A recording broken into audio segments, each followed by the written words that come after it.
अस्सलाम वालेकुम, welcome to स्किलर्स। मैं हूं आपके साथ मोहम्मद आज़म और आज हमारा फ़ोटोशॉप का नेक्स्ट लेक्चर है जिसमें आज आप लोगों को मैं टूल्स पढ़ाऊंगा।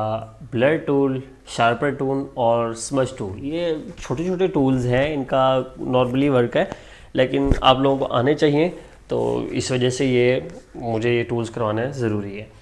तो अगर आप लोगों ने हमारा चैनल सब्सक्राइब नहीं किया, हमारे चैनल को सब्सक्राइब कर लें, बेल आइकन को प्रेस कर लें ताकि हर आने वाली न्यू वीडियो आप लोगों तक पहुंच सके। तो चलिए स्टार्ट करते हैं। ये टूल क्या है, इनका वर्क क्या है और ये कहाँ कहाँ किस तरह से यूज़ होंगे। अब फर्स्ट जो है हमारे पास है यहाँ पे ब्लर टूल। ब्लर टूल का काम क्या है? अब ये देखा कि इन टूल्स के नाम से ही आपको आइडिया हो गया होगा कि इनका काम क्या है। मैंने यहाँ पे एक पिक्चर इंपोर्ट की और मैं इसके ऊपर वर्क करूँगा। यहाँ पे है आपके पास ब्लर टूल। अब ब्लर टूल मैंने यहाँ से लिया और मैं पिक्चर को जूम करता हूँ। पिक्चर को जूम करने के बाद अब मैं इस कर्सर को थोड़ा सा छोटा कर देता हूँ। अब ये देखें कि इसमें से आपको पिक्चर में से आपको जो एरिया ब्लर करना है आप उसके ऊपर क्लिक करके माउस को ड्रैग करेंगे। अब ये देखें मैं यहाँ पे क्लिक करके ड्रैग कर रहा हूँ, मुझे ये एरिया ब्लर करना है। ठीक है, अब ये देखें पिक्चर में से ये एरिया उसने ब्लर कर दिया। आपको जो एरिया पिक्चर का ब्लर करना है आप उसके ऊपर ये ब्लर टूल यूज़ कर सकते हो। ठीक है, यहाँ से ब्लर कर सकते हो। मैं कंट्रोल Z कर देता हूँ। अच्छा, मैंने आप लोगों को ये बताया था कि आप लोगों ने जो भी वर्क करना है वो आप लोगों ने न्यू लेयर पे वर्क करना है। अगर इसी लेयर के ऊपर करेंगे, इसी पिक्चर के ऊपर करेंगे, ओरिजिनल पिक्चर के ऊपर, तो ये हो सकता है कहीं आपकी पिक्चर गड़बड़ हो जाए और वहाँ पे फिर अंडू भी ना हो सके, कंट्रोल Z भी ना काम कर सके। तो इसलिए आप यहाँ से न्यू लेयर पे वर्क करेंगे। यहाँ से हम ले लेंगे क्रिएट न्यू लेयर और उसके बाद अब हमने क्या करना है, न्यू लेयर बनाने के बाद हमने यहाँ से ये जो ऑप्शन है सैम्पल आल लेयर, ये आप लोगों ने मार्क करना है। अगर ये मार्क नहीं होगा, ये देखें अब मैं अगर इसे जूम करके इसके ऊपर मैं ब्लर करता हूँ तो ये ब्लर नहीं होगा। ये देखें ये बिल्कुल नहीं हो रहा। क्यों नहीं हो रहा? क्योंकि यहाँ से सैम्पल आल लेयर ये सिलेक्ट नहीं है, आपने इसे मार्क कर देना है। अब ये देखें अब आप इस एरिया को ब्लर करना चाहें अब आप कर सकते हैं। ओके, इस तरह से वर्क करेगा। क्लियर है? और ज़रूरी नहीं कि जस्ट आप इसी एरिया को ही करो। अगर आप चाहते हैं कि सर ये जो यहाँ पे बुक्स वगैरह आ रही हैं हमने इन्हें ब्लर करना है और ये जो लड़की की पिक्चर है ये ब्लर ना हो, बाकी सारी चीज़ें हमने ब्लर कर देनी है, तो उसके लिए आपने क्या करना है, यहाँ से आपने ले लेना है पॉलीगोनल टूल। ठीक है, और जो एरिया आपने ब्लर करना है आप जस्ट उसे सिलेक्ट कर लें। ठीक है, फॉर एग्जांपल मैं इसे क्लिक कर देता हूँ।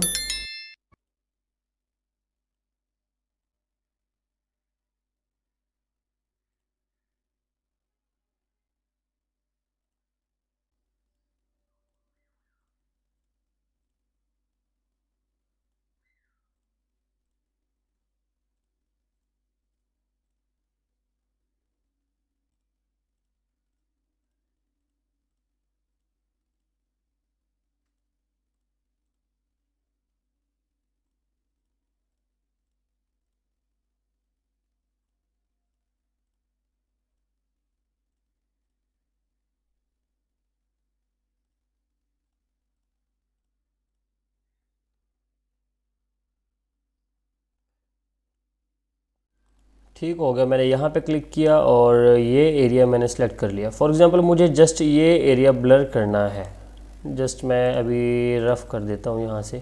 मुझे सिर्फ ये वाला एरिया ब्लर करना है, तो मैं क्या करूँगा, मैंने जस्ट इस एरिया को सिलेक्ट करना है। सिलेक्ट करने के बाद अब ये देखें यहाँ पे क्लिक करके मैं कर्सर को मूव करता जाऊँगा तो ये आपके ऑब्जेक्ट को इस तरह से ये ब्लर करता जाएगा। ठीक है, आप इस तरह से कर सकते हैं। और ये कभी कभी लोडिंग भी करेगा, वो इस वजह से कि क्योंकि ये सॉफ्टवेयर हैवी है तो इसका वर्क भी उसी तरह ही होगा। एक तो आप यहाँ से ब्लर कर सकते हैं इस टूल से, दूसरा अगर आपने ये एरिया ब्लर करना है तो आप यहाँ से भी कर सकते हैं। फ़िल्टर में आए और इसी आपके पास ऑप्शन है ब्लर। ब्लर करने के बाद यहाँ से ये देखें आप जस्ट ब्लर भी कर सकते हैं या गॉसियन ब्लर भी कर सकते हैं। मैं यहाँ पे ये क्लिक कर देता हूँ। ये क्लिक करने के बाद ये देखें यहाँ से आपने कर देना है प्रीव्यू, ये साथ साथ आपको शो करवाता जाएगा। प्रीव्यू करने के बाद यहाँ पे ये देखें आपको जितना एरिया ब्लर करना है आप कर सकते हो, ज़्यादा करना है ज़्यादा कर लो, कम करना है कम कर लो। ये देखें ये ब्लर होता जा रहा है। ठीक है, मैं इसे कम कर देता हूँ, मुझे जस्ट इतना ब्लर करना है बस। ओके, ये इस तरह से आप ब्लर करना चाहें आप कर सकते हैं।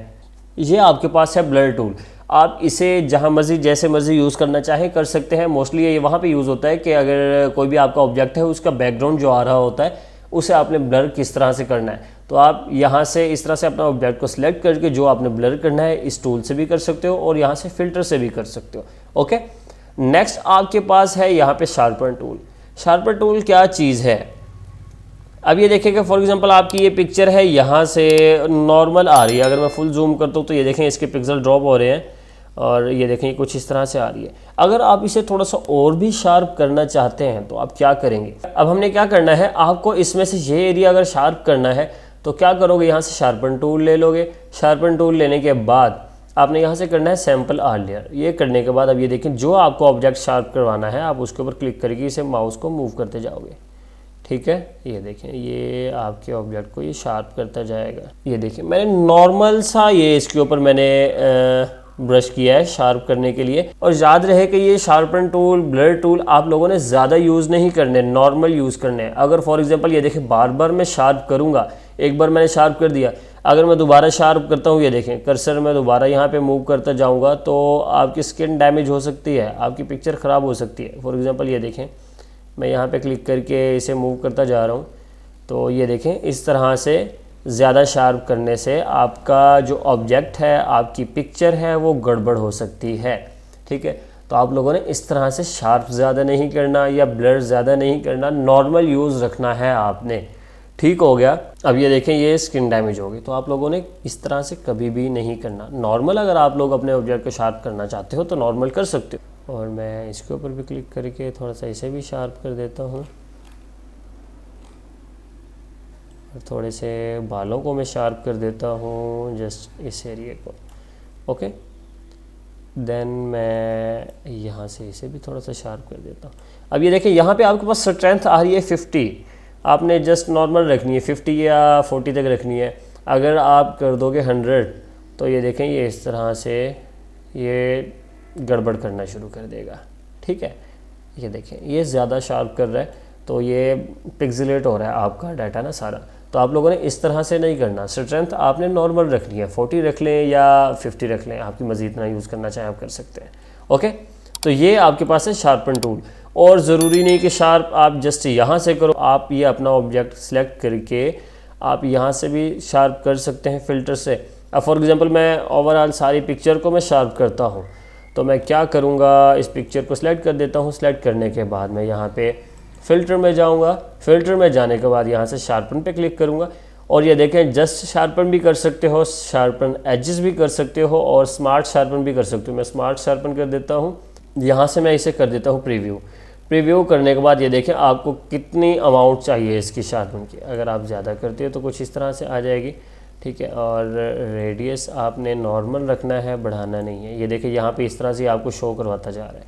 ठीक है, अगर मैं इसे इतना रख देता हूँ और इसे कर देता हूँ यहाँ तक, रेडियस थोड़ा सा बढ़ा देता हूँ और थोड़ी सी नॉइस कर देता हूँ और ओके करता हूँ। ये देखें ये कुछ इस तरह से आपका ऑब्जेक्ट शार्प हो जाएगा।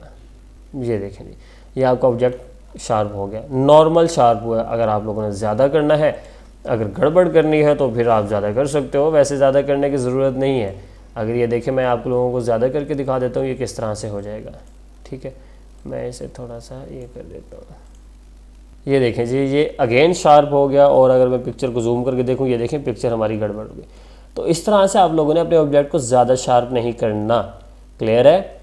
ये शार्पन कहाँ पे यूज़ होगा? वहाँ यूज़ होगा अगर आपका कोई ऑब्जेक्ट या कोई पिक्चर आपकी थोड़ी सी ब्लरी आ रही हो, मतलब ब्लरी टाइप हो गई या ब्लर हो गई हो, तो या फॉर एग्जांपल कोई ऐसा ऑब्जेक्ट है उसमें से कोई ऐसा पार्ट उसका ब्लर हो गया है, मिस हो गया, तो आप यहाँ से शार्प कर सकते हो उसे। ओके, ये आपके पास है जी शार्पन टूल। अब नेक्स्ट आपके पास यहाँ पे है स्मज टूल। अब ये स्मज टूल क्या चीज़ है, मैं यहाँ पे न्यू लेयर पे आ जाता हूँ और न्यू पेज पे आके मैं यहाँ पे एक न्यू लेयर बना देता हूँ और मैं यहाँ पे कलर देता हूँ, एक मैं ये कलर दे देता हूँ। ठीक है, और दूसरा मैं दे देता हूँ ये कलर।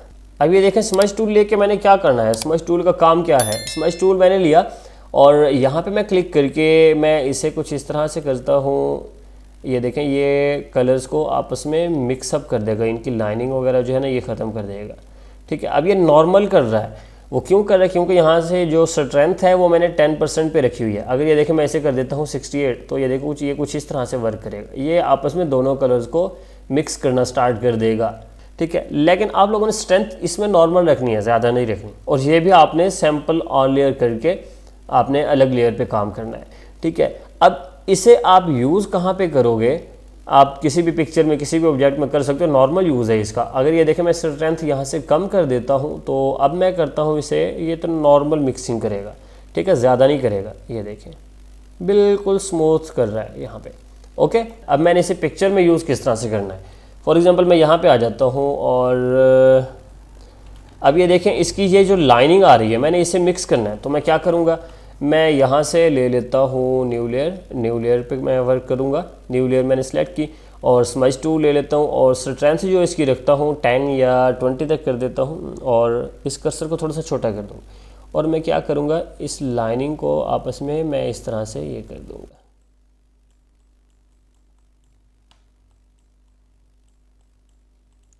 ठीक है। ये मैं क्लिक करके इसे इस तरह से कर देता हूँ, ठीक है।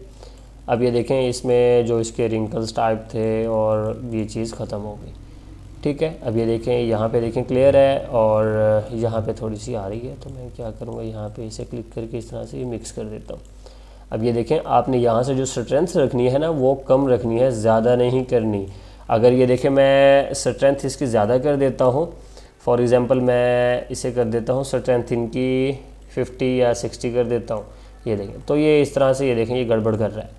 तो आप लोगों ने स्ट्रेंथ कम रखनी है, स्ट्रेंथ ज़्यादा नहीं रखनी। अब ये देखें ये क्लियर है, ठीक है। आप इस तरह से जहाँ भी यूज़ करना चाहो, जैसे यूज़ करना चाहो कर सकते हो। अब ये देखें स्मज टूल से पहले हमारी पिक्चर कुछ इस तरह से थी, स्मज टूल यूज़ करने के बाद पिक्चर मेरी इस तरह से हो गई, ठीक है। आप ये यूज़ करना चाहें जहाँ भी जैसे भी यूज़ करना चाहें आप कर सकते हैं। तो ये था आपका आज का लेक्चर जिसमें हमने डिस्कस किया ब्लर टूल, शार्पन टूल और स्मज टूल को, ठीक है। तो आप लोग इसकी प्रैक्टिस करें, कोई भी पिक्चर लेके या कोई भी ऐसा ऑब्जेक्ट लेके आप उसके ऊपर इसकी प्रैक्टिस करें, और कुछ ना समझ आए तो आप वीडियो रिपीट करके देख सकते हैं। अगर फिर भी कुछ रह जाता है तो वीडियो के नीचे कमेंट लाजमी करें, आप लोगों को ज़रूर गाइड करेंगे। तो अगर आप लोगों ने हमारा चैनल सब्सक्राइब नहीं किया, हमारे चैनल को सब्सक्राइब कर लें, बेल आइकन को प्रेस कर लें ताकि हर आने वाली न्यू वीडियो आप लोगों तक पहुंच सके। बाकी इंशाल्लाह कुछ दिन के हमारे टूल्स रहते हैं और आई थिंक 3 या 4 लेक्चर के टूल्स रहते हैं, उसके बाद ओवरऑल हमारी एडिटिंग स्टार्ट होगी, इंशाल्लाह आप लोगों को वो करवाते हैं।